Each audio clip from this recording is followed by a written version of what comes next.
We're super excited to share about the new franchise from Torn Banner. We're going into the horror space. No More Room in Hell 2. Absolutely terrifying co-op game with 8 players about the zombie apocalypse. When I talked with the people here at Torn Banner, it felt like a natural kinship, coming from making a source mod that became a standalone game, much in the way that Chivalry did, and kind of going through this growing pangs in the process of finding your own way with your own idea and your own game. And it's a similarity, I think, between our shared heritage. Super fun for us to be taking on another franchise. I mean, with Chivalry, we were really kind of finding our way, figuring out what we're doing by making games. And with No More Room in Hell 2, it's so much like what we would have done if we went for it, because it's real life setting. It's a grounded world, and it's like what would actually happen if the zombie apocalypse happened today. The zombies poured through the walls, you just gotta grab what you have and find your way out of that problem.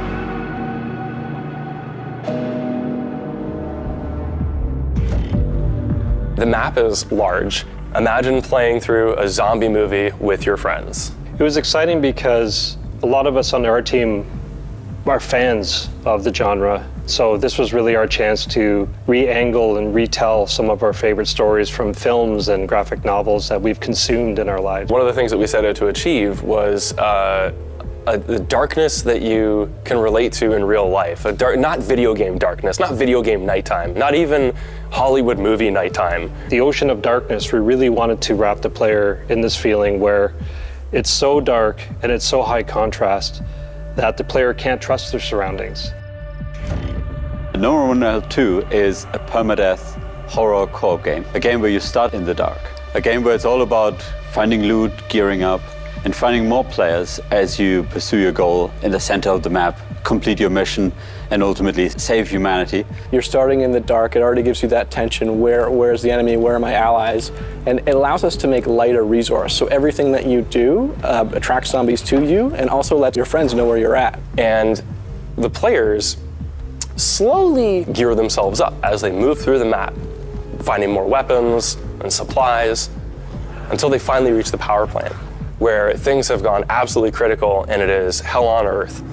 The tension is at its highest point and the pressure can really be felt. The music, the ambience, the environment, the imposing nature of the plant itself all come together to really make you feel the critical nature of the situation. Really making sure that this feels like an intense cooperative experience. You need some stakes. There needs to be consequences for failure, and that's where permadeath comes in, where we got really inspired by some roguelike games and the notion of always re-rolling almost a new build and trying out new things with your character, getting invested in them, but then ultimately them meeting their fate and you restarting with then more options at your disposal. And at the same time, we wanted to balance it so it almost feels like it's a cliff that you're constantly climbing, and it's just hard to stay on that cliff because you're losing the character after a couple of runs. But every time it's a challenge to get home safely.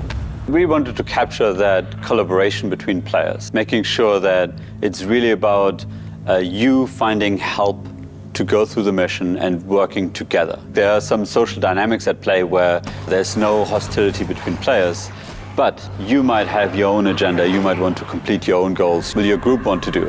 Maybe there are competing strategies. The consequences of your actions, like socially relevant actions, making sure that that has a big impact on the match. So you're, right in the middle of rural Pennsylvania. There's this power plant that, the infrastructure is failing, it's malfunctioning, it's causing this ripple effect amongst, regions in the rest of the map. You have an area of the map where the power plant malfunction has caused a sluice gate to overflow, and that's kind of caused a flood in one area. You have another region of the map where the malfunction at the power plant has caused electrical infrastructure to burst and cause a wildfire that's taken out much of the forested area. All of the objectives are based on iconic movie horror scenes. So players spend about half their time in the early match running through the woods in the darkness just looking for any civilization, like rural gas stations or cemeteries around a church in the swamp, and you have to restore the infrastructure there.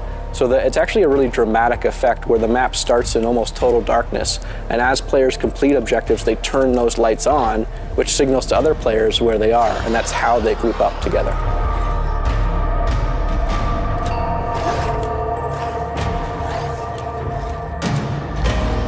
It's like a co-op game with consequences. And the fun becomes, how long can I survive the zombie apocalypse?